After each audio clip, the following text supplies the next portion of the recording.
Jungle Jim.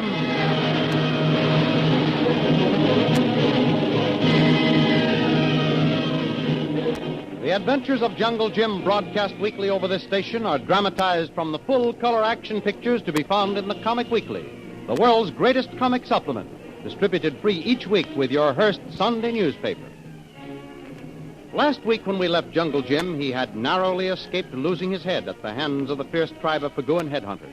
It was only his fearless quick thinking and persistence that saved him. But he insisted that the old chief send word to Karnak that he, Jungle Jim, was being held captive, and that Karnak would want to see him.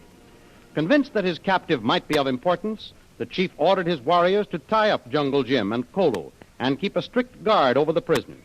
Then, turning to Jungle Jim, I send fast runner. Tell great Karnak I capture you, Jungle Jim. I wait his order. Runner, leave daybreak. Take message to great white father. Kolu Babara, Keneta Delma. Hey, don't want. They want it. Well, Kolu, we're safe for a while. It must take at least a day for that messenger to go to Karnak's hideout. How you know, Tuan? Well, this is how I figure it. If it had been a short distance, a few miles, say, the runner could have made it before dark today. There's still 4 good hours before darkness. This bad country travel at night. Right. So the chief wanted to be sure the runner would get there before dark. So it's more than 4 hours' journey even for a fast runner. Yes, Tuan. And if it be long journey? And the old chief wanted his best runner to get a long night's rest. Start in the cool dawn and cover most of the ground before the sun gets too hot.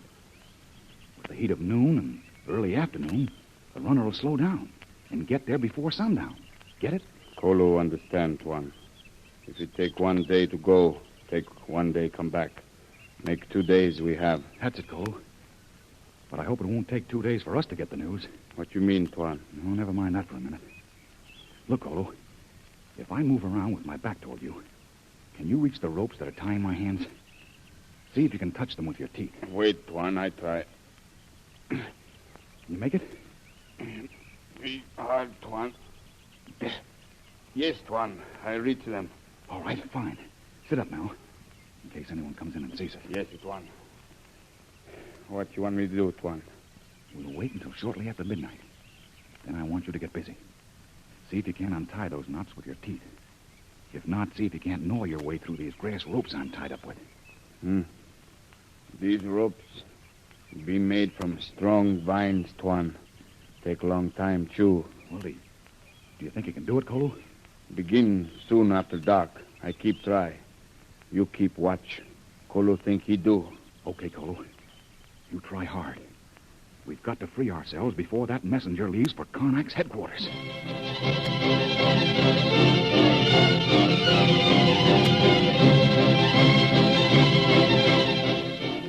And that night, when the quiet of sleep had descended upon the village, the faithful Kolu began his task of freeing Jungle Jim.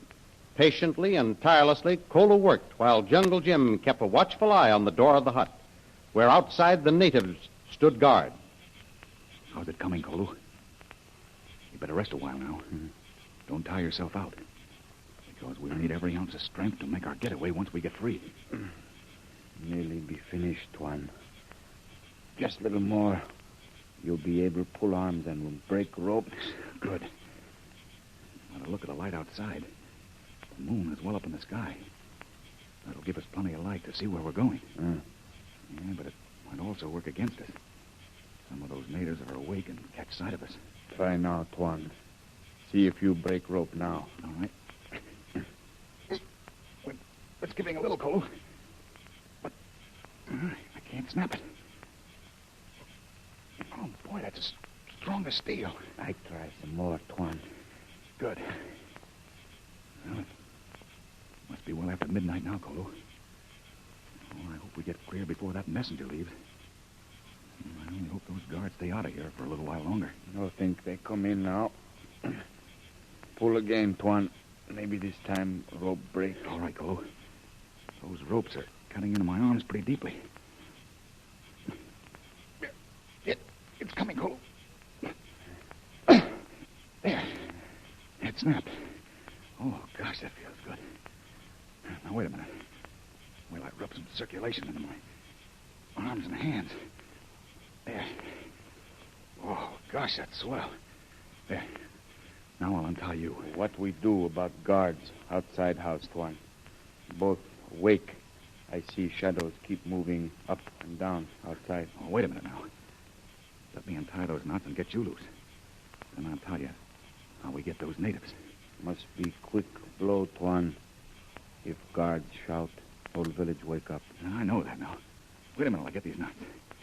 I certainly tied them. Here now, Kolu. Pull your arms out of those ropes. I've untied the knots. Kolu, all right now, Tuan. Feel much better. Good. Now listen, Kolu. Watch those guards. See? They meet in front of the door. Then turn with their backs to us and march up and down in front of the hut. Yes, I see, Tuan. All right. Let's move up to the door. Stand in the shadow where they can't see us. Then when they come together outside the door, grab them by the throat tightly so they can't yell. Then crack their heads together with all the strength you've got. Good. Kolu do, Tuan Jim. Kolu ready.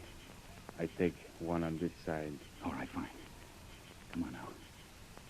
Yeah, they've walked away. I'll be ready when they come back. Oh, and whatever you do, Kolu, don't miss. Good luck, Kolu. It worked, Kolu. Boy, they're pulled out like a light. Now drag them in here with us. Come on. I think we crack heads open, Tuan. All right, come on. That's it. Fine, just put them here. Here, wait till I tear the shirt, and we'll gag them first. Huh? There, that's it. More, Tuan? Yeah. Wad a part up in their mouths. No. Then use the strip to tie them up with. And, boy, tie it as tight as you can. Yes, Tuan. There, Tuan. You'll not be able to even move mouth a little bit. Yeah, that's it. Good. Now tie their arms behind their backs. Here these ropes. You help, Tuan. Yep. Fix them good. All right, I got his hands there. Tie feet. Right. Then they no stand up. Yeah, say that's a good idea, Kolu.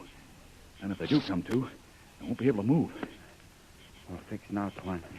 Now, tear the sleeves out of my bush jacket and yours and tie them together. Then the belts, and I'll rip the backs up. We've got to make a rope long enough to throw up on the high walls outside and pull ourselves over. Yes, Tuan. That's it. Yeah. Here's another one. All right. I tie knots tight. Oh, be sure those knots you tie will hold, Kolu. Yeah. And listen, make the rope as long as you can. This plenty strong cloth, Tuan. Make good rope hold on. Oh, gosh, I hope it's going to be long enough, Kolu. That's about a 12-foot wall out there. This be good? Yeah. You got it ready? Yes, ready, Tuan. Okay, fine. Let's go. And try to keep us close to the back of the huts. No noise now. Come on. Well, here goes, Kolu. Once we're over this wall, most of our troubles are over for a while anyway. Say, look. Stand against the wall. And I'll stand on your shoulders. Yeah. And throw this loop over the pointed top of one of those logs in the wall. Me stand here. All right, fine. I'll get up. All right, Tuan. Steady now, Kolu. Yeah. Now. There, it's set. I'll pull myself up. Only a few feet to the top. You follow, and I'll give you a hand up from the top.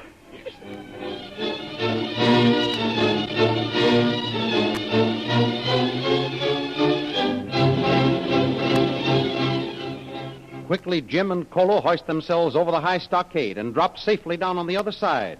And with the sleeping village behind them, Jim smiles and grips his faithful servant Kolu by the hand. No word is spoken, for each man knows what is in the other's heart. Now let us see what is happening to Shanghai Lil, flying high above the Pacific in the powerful seaplane piloted by the merciless Karnak the Killer. How are you enjoying the trip, Mr. Brill? Are you quite comfortable? Quite, thank you. It's quite a nice seaplane you have, and I might add, you're quite a pilot. Thank you, Mr. Brill. There is something that will interest you. Look down over there on the horizon. See that little black craft out there? Uh-huh. What is it? A United States Navy destroyer. Isn't it too bad those gallant sailors down there don't know of your predicament up here? Think how nice it would be to have the Navy come to your rescue. Oh, I don't know. I'm really enjoying this little adventure. and I'd like to see it through, the finish. Your finish, Mr. Brill? Or yours. Preferably yours. Perhaps it may be the finish for both of us when I show you where we're going to land. Look down now. You see that little spot of dark green down there? Yes, a tiny island. It's tiny now, but wait till we drop a few thousand feet.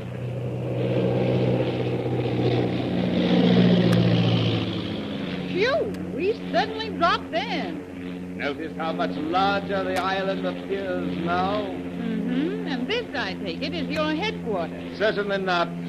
Merely an operating base.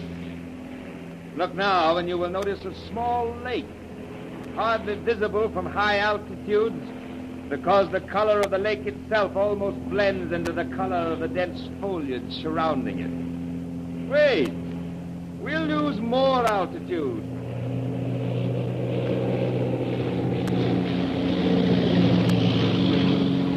Now you can see the water much more plainly. Why, it's a very small lake. Don't tell me you're going to attempt a landing there. Why not?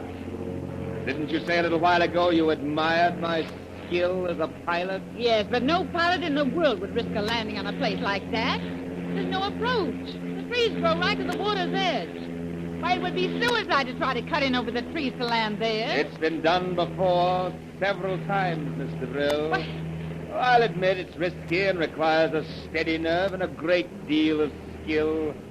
But its value as a hidden base offsets the risk. Well, I've traveled all over the Orient with skilled pilots, but I've never seen anyone try such a foolhardy stunt as this. Don't tell me the celebrated Lily de Brill has lost her nerve.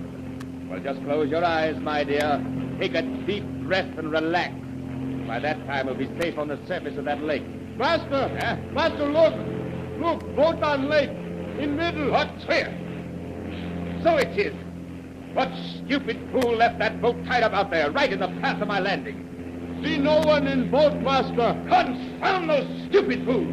I don't profess to be a pilot, but if we try to land and strike that, we'll all be lost. I'll bank the plane and come in from the other side.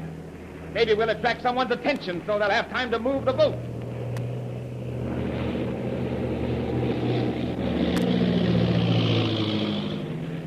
Boat not tied, Master. Drift to shore a little way. You're right, so 'tis.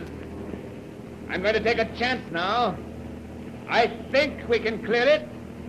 Better close your eyes, Mr. Brill. Say a little prayer.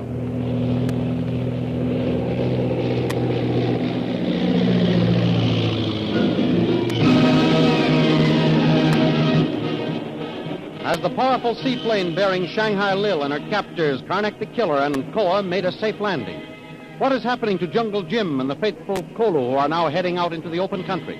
What will happen when the village awakes at dawn to find their precious captives gone? Will Jungle Jim and Kolu follow the chief's runner to Karnak's headquarters and discover Shanghai Lil?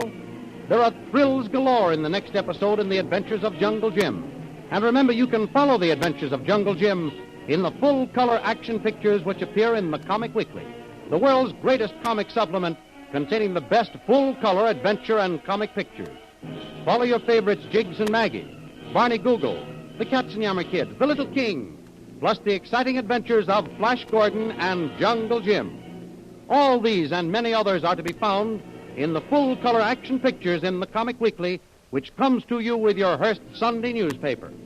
More thrilling radio adventures of Jungle Jim will be heard at the same time next week over this same station. Be sure to tune in.